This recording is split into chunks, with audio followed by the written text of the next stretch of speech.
திரு கண்ணன், காங்கிரஸுடைய குரலா ஒலிக்குதா தாவேகா இந்த விஷயத்தை பொறுத்த வரைக்கும்? தெரியல, அப்படித்தான் தெரியுது. ஏன்னா இந்த சந்திப்பு கண்டிப்பாக திமுகவிலிருந்தும் அதிமுகவிலிருந்தும் இவர் அழைச்சி வரப்போறதில்லைன்னு நல்லா தெரியும். இதற்கு முன்னாடி அவங்க அனைத்து கட்சி கூட்டத்தை காவிரி பிரச்சனையில் கூட்டணும்னு சொல்லி கேட்டுட்டு இவர் அதை கொஞ்சமும் செவிசாய்க்கவில்லை. அது தொடர்பாக இந்த அரசு எந்த கருத்தும் சொல்லவில்லை. அப்படி இருக்கும் பொழுது காங்கிரஸில் இருக்கக்கூடிய பழுத்த அனுபவசாலிகள் இந்த அரசை கையை பிடித்து கொண்டு வழிநடத்தி செல்கிறார்களோ அப்படின்ற ஒரு எண்ணம் எனக்கு வராமல் இல்லை. அவர்கள் தொடக்கத்திலிருந்தே இந்த அரசை சரியாக வழிநடத்துவதாக எனக்கு தெரியவில்லை. ஏன்னு சொல்றேன், ஆளுநரை 4 முறை அவர் பார்த்தார். அவர் முதல்லயே அவரை எப்படி அந்த அரசமைப்பதற்கு அவர் ஒரு கோரிக்கையை வைக்க வேண்டும், தனியாக அவர் அரசமைப்பதற்கு ஒரு கோரிக்கையை வைத்திருந்தால் இந்த சிக்கல் பின்னாடி சிக்கல்லாம் வந்திருக்காது. அவர் ஒரு கூட்டணி அரசு என்று ஒரு கணக்கை தரும் பொழுது 118 வேண்டும் அப்படின்ட்டு ஆளுநர் சொல்ற மாதிரி ஆயிடுச்சு. அவர்கள் மிகப்பெரிய சீனியர் வழக்கறிஞர்கள் உச்சநீதிமன்றத்தில் இருக்கிறார்கள். அவர்கள் மாநிலங்களவை உறுப்பினர்களாக இருக்கிறார்கள். அவர்கள் இங்கேயே இருக்கார், ஒருத்தர் இங்கேயே ப. சிதம்பரம் இருக்கார். அவரெல்லாம் பல அரசுகளை பார்த்தவர், பல அரசுகள் அமைப்பதற்கு பின்னணியில் இருந்தவர். அவர் வழிநடத்தி இருக்கலாம். அதனால முதல் கோணல் முற்றிலும் கோணல் மாதிரி இருக்கு. இது இந்த பிகி பேக்கிங், இந்த டிவிகே அரசின் முதுகல் சவாரி செய்து கொண்டு ஏதோ அவர்களே ஆளுவது போல் இவர்கள் இருக்கிறார்களோ அப்படின்ற ஒரு எண்ணம் வராமல் இல்லை.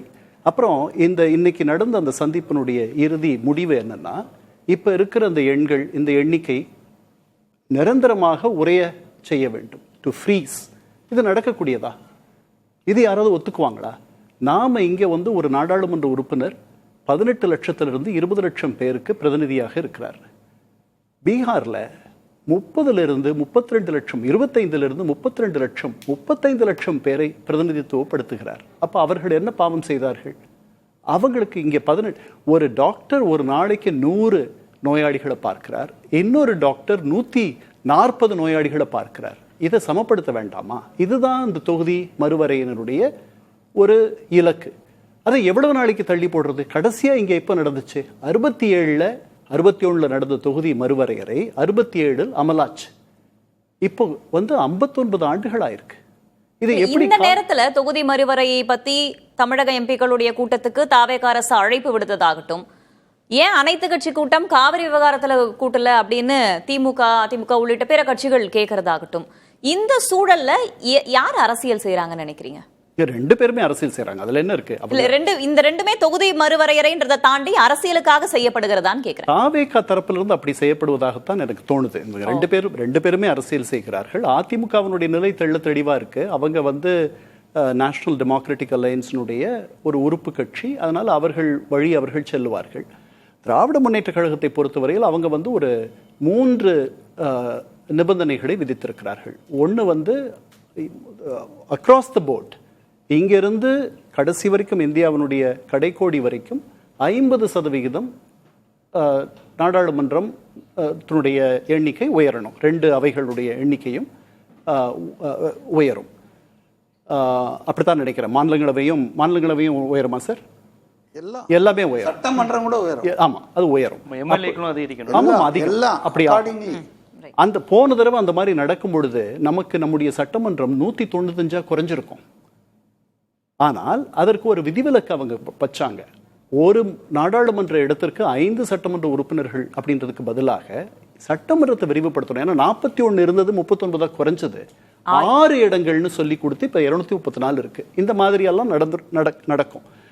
ஸோ இது அக்ராஸ் த போர்ட் 50% ஏற்றணும். அதுக்கப்புறம் எந்தெந்த ஒவ்வொரு மாநிலத்திற்கும் எவ்வளவு இடங்கள் அதிகப்படுத்துவோம் அப்படின்றது தெளிவாக சொல்லணும். அப்படின்லாம் ஒரு 3 நிபந்தனைகளை அவர்கள் தந்திருக்கிறார்கள்.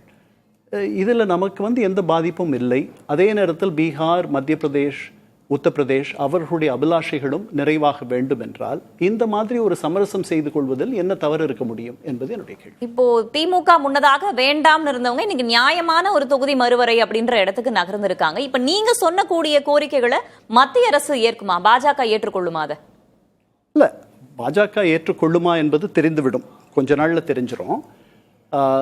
தொகுதி மறுவரையறை வேண்டாம்ட்டு என்னைக்குமே திமுக சொன்னதில்லை. முதல்ல அதை நம்ம தெளிவுபடுத்திக்கலாம். அவர்கள் எப்பவும் கேட்டது 25 ஆண்டு கால உரைதல், 2002லயும் அதை தான் Constitutional freeze தான் வந்து demand பண்றாங்க. ஆமா, அதுக்கப்புறம் முடிவு பண்ணலாம் அப்படின்ட்டு. இது கூட அவசரமா பண்ற மாதிரி தான் இருக்கு. ஏன்னா இப்போ வந்து ஒரு மக்கள் தொகை கணக்கெடுப்பு நடக்க போகுது.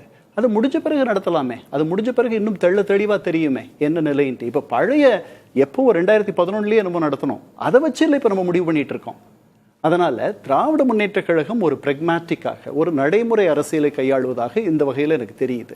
இன்னைக்கு தாவேகா சார்பில் நடத்தப்பட்ட கூட்டம் முதல்ல அது ஃபார்ம், அதாவது வெளியிலிருந்து பார்க்கும் பொழுதே ஒரு நீங்க கட்சியினுடைய தலைவர்களை அவர்களுக்கு அழைப்பு தர வேண்டும்.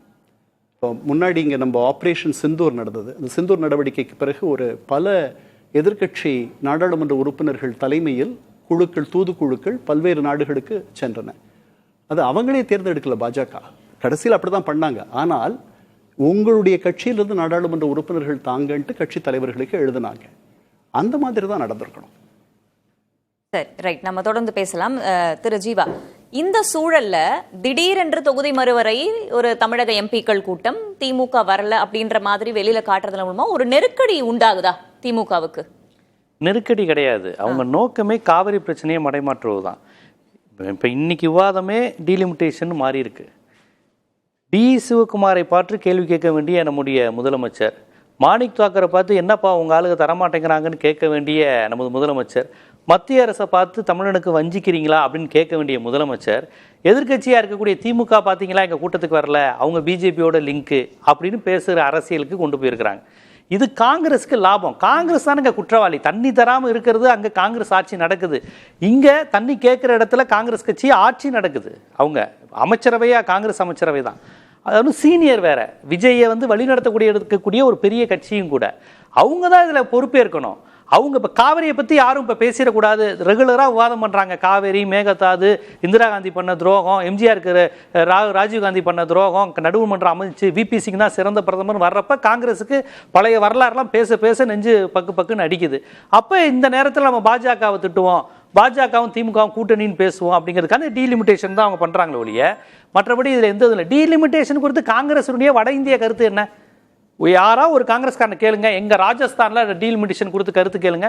தமிழ்நாடு மட்டும் தனித்து ஒன்று பண்ணிட முடியுமா? இப்ப திமுக மாதிரியான மாநில கட்சிகள் கேட்குது. ஒரு கருத்து எடுத்து அது ஆல் இந்தியா கருத்து இல்லையா? என்ன சொல்றீங்க? இல்ல வட இந்தியா கூட்டணியினுடைய முடிவு என்ன? இந்தியா கூட்டணி இந்த மறுவரைப்பை எதிர்க்குது. நீங்க தனிமைப்பட்டு வந்து பிஜேபிக்கு காங்கிரஸ் என்ன சொல்லக்கூடாது.